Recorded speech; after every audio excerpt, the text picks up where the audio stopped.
everybody. Welcome into First Take. Molly Karen Rose, Max Kellerman. You ready to do it again? Always, every day. All right. Stephen A., how we doing? Good morning, y'all. How y'all doing? How's everything? Good, Oh, real the good. sweater, look at this. Matt, hold on. Looks like a nice young lad. Molly, Max. Yes. Do y'all approve? Yeah. Yes, I do. I think you look cute. I think it's a good look. It's autumnal. I appreciate it. Thank you very much. I mean, because y'all approval doesn't matter. I can't be critiquing everybody else and not have y'all support on this. Okay? You know, I think it makes me think of Thanksgiving. It's also important to dress for the season, and I think he's dressed for the fall season, That's right. All right, guys, let's get it. Dak Prescott started off the season, speaking of which, on a tear, but has looked pedestrian of late after losses to the Drew Brees-less Saints and the Packers. Critics say his success is predicated on Ezekiel Elliott's. Neither have been amounting to much production on the field. Here's Jerry Jones on the state of America's team. Take a listen. Well, first of all, the narrative about his financial as opposed to how he's playing is frankly laughable. It's just not that way. It's too much on both ends of that for the team. It's too much for Dak to equate his performance stats or one loss here these first 2 or 3 games. Let me get that real clear. It is not impacting that with me at all. Stephen A., let me ask you this. Cowboys, Eagles tied atop the division. They don't face this week. They take on the Jets. They'll actually have Sam Darnold back, and then they face the Eagles the following week. Who do you think's the better Super Bowl contender? Is it the Cowboys or Philly? I think, believe it or not, I think for the moment it would be the Cowboys. Now, obviously, I picked the Eagles to win this division, and I think at the end of the season it'll probably be the Eagles. But if we're asking this question right now based on what we've seen, I think you have to give the edge to the Cowboys despite their 2-game losing streak because they have a quarterback that we know can play regardless of how he struggled the last couple of weeks. They have an elite running back in Ezekiel Elliott who struggled the last couple of weeks, but we know he could do what he could do. They have a number 1 receiver in Amari Cooper. Michael Gallup is back. Jason Witten has been a solid security blanket in short yardage situations. I think we know what he can do despite his age and what have you, and it's good to see him out there. And this defense is legit. There is no question about that. And so when I look at it from that perspective, I'm thinking all the ingredients, the elements that you need, I would have to give the edge. I look at the Philadelphia Eagles, and guys are dropping passes. There's health issues. We're still wondering about Carson Wentz from the standpoint of how durable he's going to be, etc. Deshaun Jackson hasn't been back. Right now, the Cowboys definitely deserve the edge because I think they're a more complete team and they have all the ingredients needed to implement into their scheme of things in order to acquire the degree of success that we're talking about. For this moment, right now, I would tell you that the Cowboys are a better Super Bowl bet than the Philadelphia Eagles. I mean, I assure you I would change my mind before the season ends. If the playoffs started today, maybe, even then you'd have an argument. The Cowboys just lost 2 games to, like, as soon as the teams got decent, they lost. But I want to look at the long run here. The Eagles have a better chance to win the Super Bowl than the Cowboys for several reasons. One, what's the fastest way to win a Super Bowl? When you look at the dominant franchises, it's coach quarterback.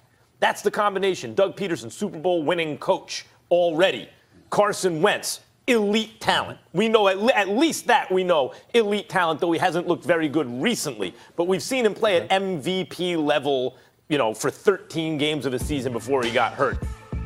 Right. Defense. What do I talk about when you look at the Chiefs, when you look at the Rams, even at times, when you look at different teams with these high-powered offenses, but for whatever, you don't believe in them. There's something about them you go, I don't know, defensively. Really what you're talking about to me is always run defense. And I mean the proverbial you. The Saints, oh, wait, I like that team. Why? Because that's a team with a dynamic offense that can defend the run, can defend against the run. That's the Eagles. The Eagles are at times a dominant defensive team against the run. They have a stout run defense. A Super Bowl winning coach, a very talented quarterback, and right now, Stephen, and by the way, their tackles even. Lane Johnson on the right side, and of course, Jason Peters on the left side when healthy. That's elite. It doesn't really get better than that. So you look at all the real key areas, and now right now, Stephen A., if Deshaun Jackson's out, the guy who takes the lid off the defense, the offense is not going to look exactly the same. And I've talked much about Carson Wentz needing to learn to become a leader, a better leader. and I think he's working on it. But when I look at these two teams, Jason Garrett will eventually hold the Cowboys back. Doug Peterson will push the Eagles forward. Well, listen, that's what I'm betting on, so there's no disagreement there. But the reason why I don't think you're in a position to make that argument at this particular moment in time, Max, is because of what I would call a double-edged sword. On one hand, we have the Eagles. What's their weak link, Max?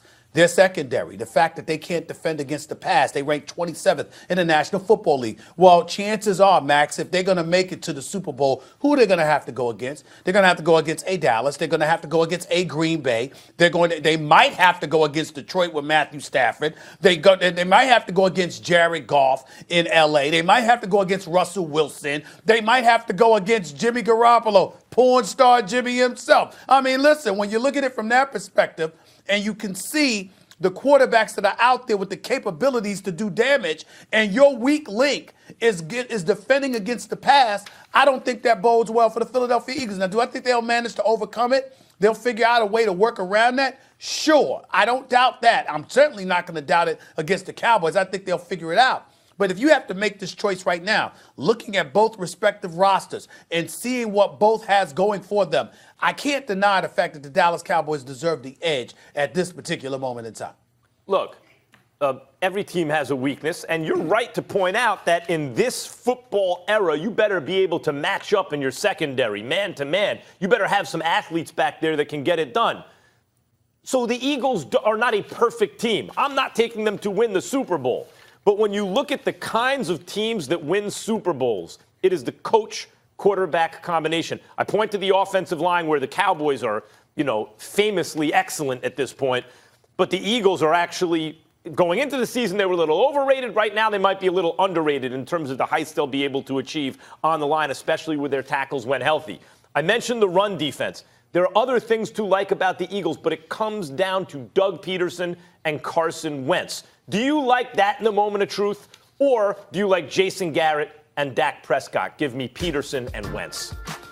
I got you there. But again, when we're talking about the Philadelphia Eagles, like you can say Peterson and Wentz, but remember that defense was a problem. And remember why they had a chance against New Orleans in the postseason, because that defense showed up, unlike they did during the regular season when they got blitzed by that same New Orleans Saints franchise. So we got to look at it from the perspective that Peterson and Wentz can do some things for you, but Schwartz and that defense, even though I like Schwartz as a defensive coordinator, that defense, that secondary is a problem, and they better fix that. Not against the run. We know what they can do against the run. Against the pass, that's what the Eagles have to worry about. But meantime, the Cowboys against the run, where you would think they would be stout with those linebackers. But those linebackers, I asked Dan Orlovsky about this the other day off cameras. I can't understand. I love Van Der Esch and these guys.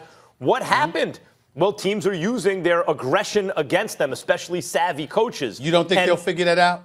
I don't know. Stephen A., when have the Cowboys those two linebackers? When have the Smith Cowboys, and Lane Van Der Esch? But that's not really about the linebackers as much as it's about the coaching. When have the Cowboys ever figured it out in the moment of truth? Well, all right. You beat Max. Congratulations on that one. You just won an argument, because who the hell's going to I'm not going to argue with that last point. That black cat running around that franchise, bro. Of course I'm going to agree with that point. Thank you very much. Cowboys, Jets, Eagles, Vikings this weekend. We'll see if anyone takes the lead there. Much more to come here on First Take. With a struggling quarterback and a 2-3 record, is it time to panic in the land? Plus, one NBA superstar says the Knicks just aren't cool enough. So should any superstar ever consider playing for the franchise? We get into that. Stay here. It's First Take.